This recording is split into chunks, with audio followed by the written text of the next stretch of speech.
بسم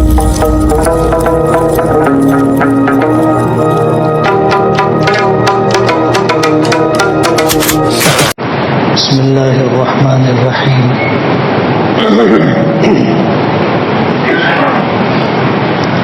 نحمده ونصلي على رسوله الكريم أما بعد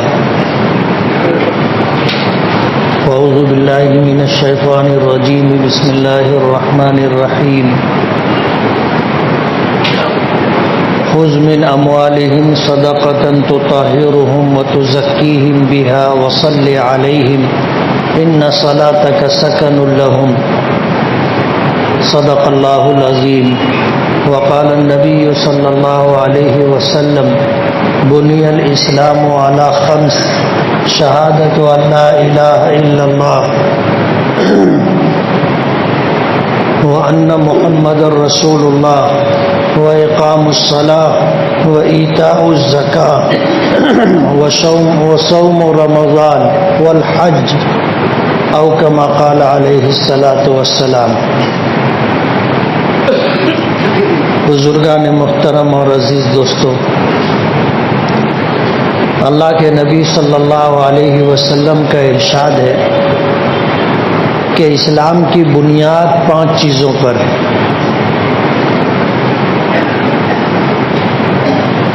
اللہ تعالیٰ کی الوہیت اور نبی کریم صلی اللہ علیہ وسلم کی رسالت کی گواہی دینا،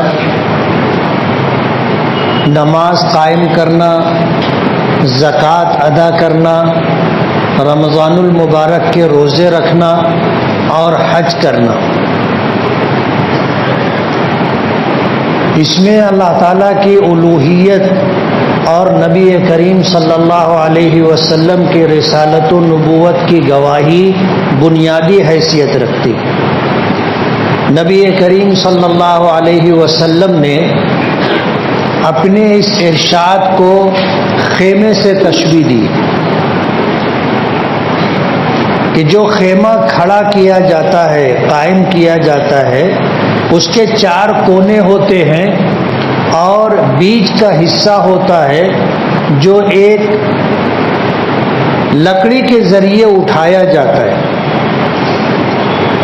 آپ نے فرمایا کہ یہ بیچ میں جو لکڑی کے ذریعے خیمے کے کپڑے کو بلند کیا جاتا ہے، خیمہ اسی سے قائم رہتا ہے۔ یہ ہے ایمان، اللہ اس کے رسول کی الوہیت اور رسالت کی گواہی۔ اس کے بغیر خیمہ قائم نہیں ہوگا۔ یعنی اگر کوئی اللہ تعالیٰ کی الوہیت، ربوبیت اور وحدانیت کی گواہی نہ دے، اس چیز کو دل سے نہ مانے، پھر وہ چاہے نماز پڑھے، روزہ رکھے، زکوٰۃ دے، حج کرے، ان 4 عبادتوں کو انجام دینے کے باوجود اللہ کے نزدیک وہ ایمان والا نہیں، اور یہ عمل اس کی نجات کے لیے کافی نہیں۔ آپ نے فرمایا کہ جس طرح خیمہ بغیر لکڑی کے قائم نہیں ہوتا، اسی طرح بغیر ایمان کے اسلام کا وجود نہیں ہے۔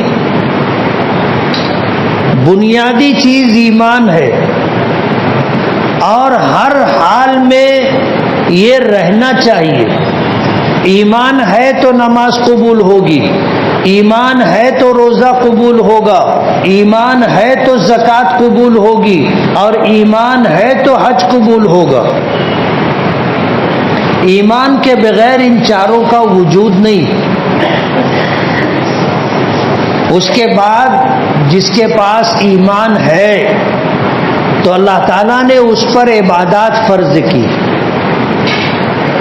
یہ اسلام کی بنیاد ہے۔ اس کا تنا، اس کی شاخیں، اس کے پھل پھول بے شمار ہیں۔ قرآن و حدیث جو اللہ اس کے رسول کے احکامات سے بھرا ہوا ہے، یہ تفصیلات ہیں، اور یہ 4 چیزیں بنیاد ہے۔ ایمان تو حقیقی بنیاد ہے۔ ایمان اگر ہے تو پھر سب کچھ ہے، اور اللہ کی بارگاہ میں ادائیگی کے بعد مقبولیت بھی ہے، اور اگر ایمان نہیں ہے تو پھر کوئی بھی عمل اللہ کی بارگاہ میں مقبول نہیں۔ اس لیے ایمان ہر حال میں رہنا چاہیے۔ آدمی نماز نہیں پڑھے گا تو بھی مسلمان رہے گا، زکوٰۃ نہیں دے گا تو بھی مسلمان رہے گا، روزہ نہیں رکھے گا تو بھی مسلمان رہے گا، اور زکوٰۃ اور حج ادا نہیں کرے گا تو بھی مسلمان رہے گا۔ ایمان رہنا چاہیے، اور اللہ کی بارگاہ میں کل قیامت کے دن، آخرت کے دن، جس کے پاس ایمان ہوگا اس کی نجات ہوگی، اور جس کے پاس ایمان نہیں ہوگا اس کی نجات نہیں ہوگی۔ اسی لیے قرآن کریم میں آتا ہے کہ فَلَا نُقِيمُ لَهُمْ يَوْمَ الْقِيَامَةِ وَزْنًا، کہ کل قیامت کے دن میدان محشر میں جن کے پاس ایمان نہیں ہوگا ان کے لیے اعمال تولنے کے لیے ترازو بھی نہیں ہوں گے، وہ بغیر حساب و کتاب کے جہنم میں جائیں گے۔ جیسے ایمان والوں کا ایک طبقہ ہوگا جو بغیر حساب و کتاب جنت میں جائے گا، تو کل قیامت کے دن جس کے پاس ایمان نہیں ہوگا وہ بغیر حساب و کتاب کے جہنم میں جائے گا۔ جنت میں جانے والے جو بغیر حساب و کتاب جانے والے ہیں وہ چلے جائیں گے، جہنم میں جانے والے جو بغیر حساب و کتاب جانے والے ہیں وہ چلے جائیں گے۔ میدان محشر میں بچیں گے وہ لوگ جن کے پاس ایمان ہے، اعمال ہیں، لیکن بغیر حساب و کتاب جنت میں جانے کا فیصلہ ان کے حق میں نہیں ہوا۔ ان کا حساب و کتاب ہوگا کہ ایمان تو ہے لیکن اللہ نے اول وہلے میں بغیر حساب و کتاب انہیں جنت میں نہیں بھیجا، اب ان کے ایمان کے ساتھ ان کے اعمال بھی دیکھے جائیں گے کہ نیکیاں کتنی ہیں اور گناہ کتنے۔ اللہ تعالیٰ نے اس امت کو عمر کم دی، 60-70 سال کی عمر ہے، اس سے پہلے بھی لوگوں کا انتقال ہو جاتا ہے، اور جیسے جیسے یہ زمانہ آگے بڑھتا جائے گا قیامت سے لوگ قریب ہوتے جائیں گے، عمریں اور کم ہوتی جائیں گی۔ علامات قیامت میں سے ایک علامت یہ بھی ہے کہ لوگ جلدی جلدی مرنے لگیں گے۔ پہلے لوگ بوڑھے ہوتے تھے، 80 سال 90 سال لمبی عمر پا کے جاتے تھے، اور اب تو لوگ جلدی جلدی چلے جاتے۔ یہ علامات قیامت میں سے ایک علامت ہے۔ جیسے جیسے دنیا آگے بڑھے گی قیامت کا زمانہ قریب آتا جائے گا، عمریں کم ہوتی چلی جائے گی۔ نبی کریم صلی اللہ علیہ وسلم نے اپنی امت کی اوسطاً عمر 60-70 سال بتائی، یہ اوسطاً ہے، ورنہ اس سے پہلے بھی لوگوں کا انتقال ہوتا ہے، اور 70 سال کے بعد بھی کچھ لوگ رہتے ہیں۔ جانا برحق ہے، کوئی ہمیشہ رہنے کے لیے نہیں آیا۔ اس امت کو اللہ نے عمر کم دی ہے، لیکن اللہ پاک نے نیکی کے مواقع بے شمار عطا کیے۔ آپ اس بات سے اندازہ کر سکتے ہیں کہ حضور پاک صلی اللہ علیہ وسلم نے جب ایک مرتبہ یہ بات فرمائی کہ ہر انسان پر صبح ہوتے ہی 360 صدقے واجب ہوتے، 360 صدقے واجب ہوتے، صحابہ کرام نے کہا کہ اللہ کے رسول، ہم میں کتنے ایسے لوگ ہیں جو اتنا صدقہ دے سکیں گے؟ پورا دن گزر جاتا ہے۔ اگر ہم اپنے اوپر غور کریں تو ہمیں یہ دکھ کر کے آئے گا کہ کتنے 24 گھنٹے ایسے ہوتے ہیں کہ ہم 10 پیسہ بھی صدقہ نہیں دیتے، حالانکہ ہم کر سکتے ہیں، لیکن انسان مال کا حریص ہوتا ہے، مال خرچ کرنا نہیں چاہتا۔ تو صحابہ کرام نے کہا کہ اللہ کے رسول، ہم میں سے کتنے ایسے ہیں جو اتنا صدقہ دے سکیں گے؟ حضور پاک صلی اللہ علیہ وسلم نے فرمایا کہ مال اللہ کے راستے میں خرچ کرنا ہی صدقہ نہیں ہے، بلکہ آدمی ایک مرتبہ سبحان اللہ کہے یہ بھی صدقہ ہے، الحمدللہ کہے یہ بھی صدقہ ہے، اللہ اکبر کہے یہ بھی صدقہ ہے، لا الہ الا اللہ کہے یہ بھی صدقہ ہے۔ اور جو بات مجھے آپ کو بتانی ہے وہ یہ کہ اللہ کے رسول صلی اللہ علیہ وسلم نے فرمایا کہ راستے سے کسی تکلیف دہ چیز کا ہٹا دینا بھی صدقہ ہے۔ راستے میں کوئی تکلیف دہ چیز ہے، اینٹ ہے، روڑا ہے، شیشہ ہے، کانٹے ہیں، آدمی ہٹا دے۔ راستے میں گندگی ہے اس کو ہٹا دے، اور اس نیت سے راستے میں نہ تھوکے، پیشاب پاخانہ نہ کرے کہ یہ رہ گزر ہے، لوگ آئیں گے جائیں گے، اگر گندگی دیکھیں گے تو انہیں ذہنی اذیت ہوگی۔ آدمی اس نیت سے اگر راستے پر نہ تھوکے تو یہ بھی صدقہ ہے۔ اتنا آسان اللہ پاک نے کر دیا، نیکی کے مواقع بے شمار عطا کیے۔ جو بنیادی عبادتیں ہیں آپ ان کے اجر و ثواب کا اندازہ نہیں کر سکتے۔ نماز ہے، روزہ ہے، زکوٰۃ ہے، حج ہے، اللہ اس پر کیا اجر دے گا ہم اندازہ نہیں کر سکتے۔ دو صحابی تھے جو دوست تھے، ایک صحابی کا میدان جہاد میں اللہ کے دشمنوں سے لڑتے ہوئے انتقال ہوا، شہید کر دیے گئے، اور دوسرے جو ان کے ساتھی اور دوست تھے وہ 1 سال کے بعد بیماری میں مبتلا ہو کر کے مرے۔ ایک شخص نے خواب دیکھا کہ جو شخص 1 سال کے بعد انتقال کیا تھا وہ پہلے جنت میں داخل ہوا اور شہید اس کے بعد جنت میں داخل ہوا۔ تو اسے حیرانی ہوئی کہ شہادت کا مقام تو بہت بلند ہے، شہید کو پہلے جنت میں جانا چاہیے تھا اور جس کو شہادت نہیں ملی اس کو بعد میں جانا تھا۔ یہ اس کی سوچ اور سمجھ تھی۔ نبی کریم صلی اللہ علیہ وسلم کی عادت شریفہ تھی کہ فجر کی نماز کے بعد مصلی پر کچھ دیر رکتے تھے۔ اگر کسی نے رات میں کوئی خواب دیکھا ہو وہ خواب بتاتا تھا، آپ تعبیر بتاتے تھے، اور کبھی ایسا ہوتا تھا کہ آپ نے کوئی خواب دیکھا ہو تو آپ اپنا خواب بھی سناتے تھے اور تعبیر بھی بتاتے تھے۔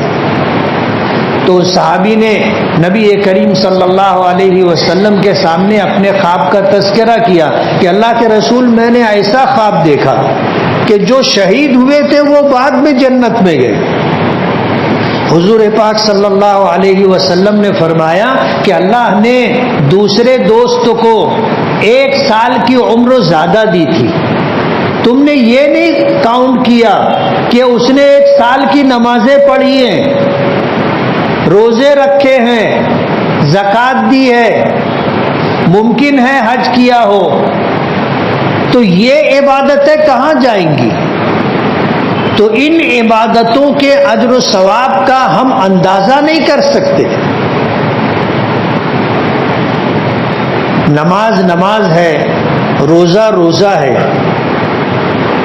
اور زکوٰۃ بھی بنیادی 5 چیزوں میں سے ایک عمل ہے۔ اللہ تعالیٰ نے مہینے بھر کے روزے فرض کیے، ایک روزے کا ثواب حضرت علی رضی اللہ تعالی عنہ کے اس جملے سے آپ لگا سکتے ہو کہ ان سے پوچھا گیا کہ اگر کسی شخص نے رمضان کا روزہ جان بوجھ کر کے چھوڑ دیا اور اس کے بعد اس نے اس روزے کی قضا کر لی تو اجر و ثواب کا کیا حکم ہوگا؟ فرمایا کہ جان بوجھ کر کے رمضان کا جو ایک روزہ اس نے چھوڑ دیا بعد میں قضا کرنے سے فرض ادا ہو جائے گا، لیکن وہ اجر و ثواب نہیں ملے گا جو رمضان کے روزے کا ہے۔ اس کے بعد آپ نے فرمایا کہ اگر وہ رمضان کے اجر و ثواب کو پانے کے لیے ساری زندگی روزہ رکھے، مرتے دم تک روزہ رکھے، تو بھی اس کو جو ثواب ملے گا وہ رمضان کے ایک روزے کے برابر نہیں ہوگا۔ اور اللہ نے ایسے ہم کو 30 روزے 29 روزے ہر سال عطا کیے، یہ نیکی کے مواقع ہیں۔ 5 وقت کی نمازیں ہم کو دی، یہ نیکی کے مواقع ہیں۔ میدان محشر میں کل جب بنی اسرائیل کے لوگ آئیں گے اور ان کی عمریں 1000 سال 9 سال بڑی بڑی عمریں ہوں گی، تو ظاہر بات ہے اسی اعتبار سے ان کے پاس عبادتیں اور اجر و ثواب بھی ہوں گے۔ صحابہ کرام کو اس بات کا احساس تھا تو اللہ کے رسول صلی اللہ علیہ وسلم سے اس کا تذکرہ کیا، تو نبی کریم صلی اللہ علیہ وسلم نے اللہ کے سامنے فریاد کی، تو اللہ نے روز رمضان المبارک میں ہمیں ایک رات عطا کی جسے شب قدر کہتے ہیں، اور اس ایک رات کا اجر و ثواب 1000 مہینوں سے زیادہ رکھا، 1000 مہینوں سے زیادہ، 83 سال 4 ماہ سے زیادہ زمانہ 1000 مہینے کے ہوتے ہیں۔ آدمی شب قدر کی عبادت کر لے تو گویا اس نے 83 سال 4 ماہ سے زیادہ زمانہ اللہ کی عبادت میں گزارا۔ یہ نیکی کے مواقع ہیں اور اللہ کی عطا و بخشش ہے۔ نماز بدنی عبادت ہے، روزہ بدنی عبادت ہے۔ آدمی نماز پڑھتا ہے، روزہ رکھتا ہے، یہ بدنی عبادت ہے۔ اس کے ذریعے سے اللہ تعالیٰ بدن کو اور روح کو پاکیزگی عطا کرتا ہے۔ ہم غسل کرتے ہیں، وضو کرتے ہیں، جسم کا ظاہر پاک ہو جاتا ہے۔ ہم روزہ رکھتے ہیں، ہمارا جسم کا باطن پاک ہو جاتا ہے۔ زکوٰۃ مالی عبادت ہے کہ جب آدمی زکوٰۃ دیتا ہے تو اللہ تعالیٰ زکوٰۃ کے ذریعے اس کے مال کو پاک کر دیتے۔ قرآن کریم میں اللہ پاک نے اپنے نبی کو حکم دیا کہ خذ من اموالہم صدقہ، اپنی امت کے لوگوں سے ان کے مالوں میں سے زکوٰۃ لو،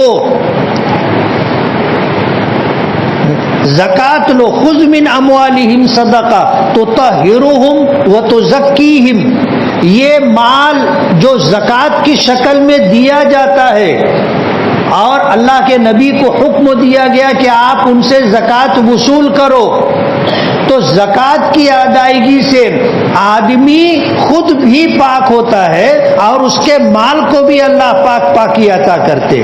اور جس مال کی زکوٰۃ ادا کر دی جائے، اللہ کے رسول صلی اللہ علیہ وسلم کے ارشاد مبارک کا مفہوم ہے کہ اس کے مال کی حفاظت کی ذمہ داری اللہ پاک کی طرف سے، اس کو نقصان نہیں ہوگا، نقصان نہیں ہوگا۔ پہلا نقصان جو عام طور پر انسان کو دکھائی دیتا ہے، سمجھ میں آتا ہے کہ جب میرے پاس 100 روپیہ ہے اور میں نے زکوٰۃ میں 2.5 روپیہ دیا تو 100 روپیے میں کمی آئی۔ ارے حساب و کتاب کے حساب سے بولو نا، 100 میں 2.5 روپیہ کم ہو گیا، اب اس کے پاس 97.5 روپے رہ گئے۔ یہ مشاہدہ ہے اور یہ ہماری عقل کہتی ہے۔ نبی کریم صلی اللہ علیہ وسلم نے فرمایا کہ قسم ہے اس ذات کی جس کے قبضے قدرت میں میری جان ہے، زکوٰۃ دینے سے، صدقہ دینے سے مال کم نہیں ہوتا۔ ہمیں دکھائی دے رہا ہے، ہماری عقل کہتی ہے مال کم ہو گیا، اور اللہ کے رسول فرماتے ہیں، قسم کھا کر کے فرماتے ہیں کہ مال کم نہیں ہوتا۔ قرآن کریم میں اس کی مثال دی گئی، مثل الذین ينفقون اموالهم فی سبیل اللہ کمثل حبۃ انبتت 7 سنابل فی کل سنبلۃ 100 حبۃ واللہ یضاعف لمن یشاء۔ مثال دے کر کے سمجھایا گیا کہ تم اپنی عقل پر اور اپنے مشاہدے پر مت جاؤ. تم دیکھو کہ جب آدمی کھیتی کرتا ہے اور گیہوں کا ایک دانہ زمین میں ڈالتا ہے تو یہ ایک دانہ تو گیا نا اس کے پاس سے، زمین میں گیا تو اس کے پاس سے ایک دانہ چلا گیا، لیکن اس کے بدلے میں اللہ پاک اس کو 700 دانے عطا کرتے ہیں. یہ ایک دانے سے 7 بالیاں وجود میں آتی ہیں اور ہر بالی میں 100 دانے ہوتے ہیں. ایک دانہ گیا تھا، کم ہوا تھا، لیکن اس کے بدلے میں اللہ نے 700 دانے عطا کیے. تو اللہ کے راستے میں خرچ کرنے سے بظاہر دکھتا ہے کہ مال کم ہو رہا ہے، جیسے ایک دانہ کم ہوا تھا. اسی طرح زکوٰۃ و صدقات سے بظاہر دکھتا ہے کہ مال میں کمی آئی، لیکن اس کے بدلے میں اللہ پاک جو عطا کریں گے اس کی مثال دی کہ ایک دانے کے بدلے میں اللہ پاک 700 دانہ عطا کرتے ہیں. 700 دانے. واللہ یضاعف لمن یشاء، اور اللہ تعالیٰ اس سے زیادہ بھی دیتا ہے جس کے لیے چاہتا ہے. تو اللہ کے راستے میں خرچ کرنے سے مال کم نہیں ہوتا، بڑھتا ہے. آپ دیکھو جس کنویں سے پانی نکالا جاتا ہے اس کنویں میں پانی آتا رہتا ہے، اور جس کنویں سے پانی نکالنا بند کر دیا جائے تو پانی کی جو سطح ہوتی ہے کچھ دن تو وہاں رکتی ہے، اس کے بعد وہ سطح کم ہونے شروع ہو جاتی. اور کتنے کنویں آپ نے دیکھے ہوں گے کہ جس میں پہلے کبھی پانی تھا، استعمال میں وہ کنواں نہیں رہا تو کنواں سوکھ گیا.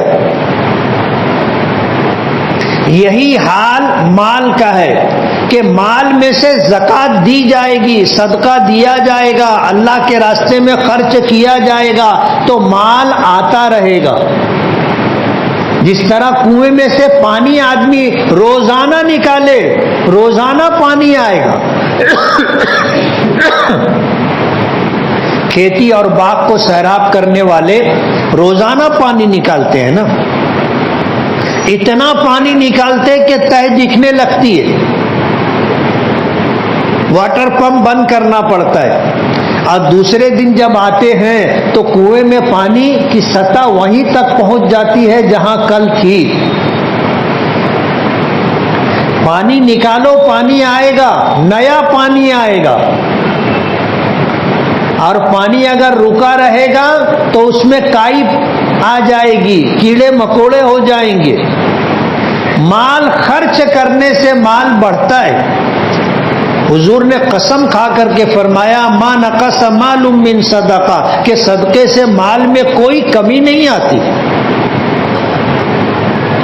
اور میں نے کبھی یہ بات بتائی تھی کہ آدمی اللہ سے سودا کر کے دیکھے، اپنی آمدنی کا ایک حصہ متعین کر لے نفلی صدقے کے طور پر کہ میں اپنی آمدنی میں سے 1%، 2%، 3%، 5%، 10% اللہ کے راستے میں دوں گا، خرچ کروں گا. اچھا، یہ ایسا پیسہ ہے کہ آپ اس کو مسجد کی تعمیر میں، مدرسے کی تعمیر میں، یتیموں پر، مسکینوں پر، بیواؤں پر اور دیگر کار خیر میں آپ خرچ کر سکتے. اس کے لیے مصارف متعین نہیں ہے. آپ اللہ سے سودا کر کے دیکھو، کبھی مال کم نہیں ہوگا، کبھی کنواں سوکھے گا نہیں. آپ پانی لوگوں کو دیتے رہو، اللہ پانی نیا بھیجتا رہے گا. آپ اللہ کے بندوں، ضرورت مندوں، محتاجوں پر خرچ کرتے رہو، اللہ مال دیتا رہے گا. کہاں سے آئے گا یہ دینا اس کی ذمہ داری ہے، کیسے دے گا یہ اس کو پتا ہے. لیکن ہمارا ایمان و یقین ہے کہ حضور نے قسم کھا کر کے اگر بات فرمائی ہے، حالانکہ آپ کی بات کے سچ ہونے کے لیے آپ کو قسم کی ضرورت نہیں ہے. فرمایا لوگوں سے تم زکوٰۃ لو تو یہ زکوٰۃ ان کے ظاہر کو ان کے باطن کو پاک کر دے گی. وصلی علیہم، اور جو لوگ صدقہ و خیرات زکوٰۃ دیتے ہیں آپ ان کے لیے دعا کرو. ان صلاتک سکن لہم، آپ کی دعا ان کو زندگی کا چین و سکون عطا کرے گی. قرآن کریم میں اللہ پاک نے اپنے پیغمبر کو حکم دیا، اور یہ جو زکوٰۃ صدقات ہم دیتے ہیں اس کے لیے ضروری ہے اللہ کی رضا. اللہ کی رضا، آدمی اللہ کی رضا کے لیے دے. اور یہ مال دینا زکوٰۃ کی شکل میں ہو، صدقات کی شکل میں ہو، عطیات کی شکل میں ہو، یہ اپنے نفع اور فائدے کے لیے. ہم دیں گے تو اللہ ہم کو دے گا. من ذا الذی یقرض اللہ قرضا حسنا، کون ہے جو اللہ کو قرض حسنا دے گا؟ دے کر کے دیکھو، اللہ سے بہتر ادا کرنے والا، لوٹانے والا کوئی دوسرا کون ہو سکتا ہے؟ آپ دو، اللہ آپ کو دے گا. اب جب اس سے ہمیں فائدہ ہے تو یہ زکوٰۃ دے کر کے یا صدقات و عطیات دے کر کے احسان جتانے کا کیا مطلب ہے؟ آپ نے جس کو دیا ہے اس کا لے لینا آپ پر احسان ہے. ورنہ قرب قیامت میں ایک زمانہ ایسا آئے گا کہ آدمی زکوٰۃ و صدقات لے کر کے صبح نکلے گا، شام تک بھٹکے گا، کوئی زکوٰۃ و صدقات لینے والا نہیں رہے گا. جس کو غریب سمجھ کر کے جا کر کے دینا چاہے گا تو وہ کہے گا کہ اگر کل لے کر کے آتے تو میں لے لیتا، کل مجھے ضرورت تھی، آج مجھے ضرورت نہیں ہے. آج اگر تم کو لگتا ہو تو میرے پاس سے لے کے جاؤ. مال کی بہتات ہو جائے گی، اور زمین میں جتنے سونے ہیں، قیمتی چیزیں ہیں، زمین نکال کر کے باہر کر دے گی. آج تو خزانہ نکالنا پڑتا ہے، کانوں سے کھدائی کر کے زمین سے معدنیات نکالنی پڑتی ہے، اور قرب قیامت میں ایسا ہوگا کہ زمین خود ہی نکال کے باہر کر دے گی. وَأَخْرَجَتِ الْأَرْضُ أَثْقَالَهَا، زمین اپنے بوجھ کو نکال کر کے باہر کر دے گی. سونے کے پہاڑ ہوں گے، کوئی لینے والا نہیں ہوگا.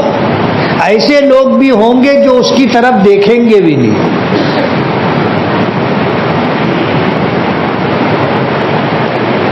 تو اللہ کے راستے میں خرچ کرنے سے مال کم نہیں ہوتا. اور اگر ہم نے خرچ کیا تو اپنی بھلائی کے لیے کیا ہے، اپنی دنیا اور آخرت بنانے کے لیے کیا ہے. جس کو دیا ہے اس پر کوئی احسان نہیں، اور اگر ہم نے احسان جتا دیا تو اس کا فائدہ ختم ہو جائے گا. قرآن کریم میں اللہ پاک نے فرمایا یا ایھا الذین آمنوا لا تبطلوا صدقاتکم بالمن والاذی، کہ اے ایمان والو اپنے صدقات کو تم احسان جتلا کر کے، تکلیف دے کر کے برباد مت کرو. اگر آپ نے احسان جتلا دیا یا جس کو آپ نے زکوٰۃ دی اس کو تکلیف دی تو پھر اس مال کے خرچ کرنے سے نہ تمہیں دنیا میں کوئی فائدہ ہوگا نہ آخرت میں کوئی فائدہ ہوگا. یہ آپ نے ضائع اور برباد کر دیا. اس لیے کہتے ہیں نیکی کر دریا میں ڈال. ایک سیدھے ہاتھ سے صدقہ دیا ہے تو الٹے ہاتھ کو خبر نہیں ہونی چاہیے. 7 لوگوں کو اللہ تعالیٰ کل قیامت کے دن اپنے عرش کا سایہ عطا کرے گا. ان میں ایک شخص وہ بھی ہوگا کہ اس نے اپنے داہنے ہاتھ سے دیا تو بائیں ہاتھ کو خبر نہیں تھی. ما تنفق یمینہ لا تعلم شمالہ، کہ داہنے ہاتھ میں جو دیا بائیں ہاتھ کو خبر نہیں. یعنی خرچ کرنے کے بعد اس کا ڈھنڈورا نہیں پیٹا، لوگوں میں اس کی شہرت، اس کا تذکرہ نہیں کیا. دیا بات ختم. جس نے لیا ہے اسے پتا ہے اور جس نے دیا تھا وہ دیکھ رہا ہے۔ اصل چیز اللہ کی رضا ہے، اور اللہ کی رضا کے ساتھ زکوٰۃ دی جائے، صدقات دیے جائیں، عطیات دیے جائیں، دینے والا وہ ہے، وہ دیکھ رہا ہے اور اس کا وعدہ ہے تم دے کے دیکھو میں کیسے دیتا ہوں، پھر تم دیکھنا۔ اور حضور نے قسم کھا کر کے کہا ما نقص مال من صدقہ، صدقے سے مال میں کمی نہیں آتی، کر کے دیکھو۔ رمضان المبارک آیا ہے، خیر و برکت کا مہینہ، خیر و برکت کے دن، خیر و برکت کی راتیں ہیں، اسے وصول کرو۔ پچھلے ہفتے میں نے یہی بات کہی تھی کہ ان لربکم نفحات، کہ تمہارے پروردگار کی طرف سے رحمتوں کے جھونکے چلتے، جب تم اسے دیکھو تو اس کو استعمال کرو۔ ہو سکتا ہے ایک ہلکا سا جھونکا آپ کی دنیا اور آخرت دونوں سنوار دے۔ موت کا کوئی بھروسہ نہیں۔ میں بھی سامنے گلی میں سے آ رہا تھا، بہت 10-20 لوگ کھڑے تھے مرد، تو رک گیا میں، تو میں نے پوچھا کہ کیا بات ہے، تو کہنے لگے کہ یہ سامنے گھر ہے، اس میں ایک خاتون کو اٹیک آیا، اس کا انتقال ہو گیا۔ انہیں 50 سال بھی عمر نہیں، اور ابھی اپنے میکے گئی تھی بہت زمانے کے بعد، 3 دن 4 دن پہلے آئی۔ زندگی کا کوئی بھروسہ نہیں، کب کس کا بلانا آ جائے، جانا ہے۔ جو دن، جو اوقات ہمیں مل گئے ہیں اس کو وصول کرنے کی کوشش کریں، اور جو شخص اپنے اوقات کا جتنا صحیح استعمال کرے گا یہ اس کے لیے نفع بخش ہوگا، باعث نجات ہوگا، اللہ کی بارگاہ میں درجات کی بلندی حاصل کرنے کا ذریعہ ہوگا۔ اللہ تعالی ہمیں عمل کی توفیق عطا فرمائے۔ وآخر دعوانا ان الحمد للہ رب العالمین۔ جن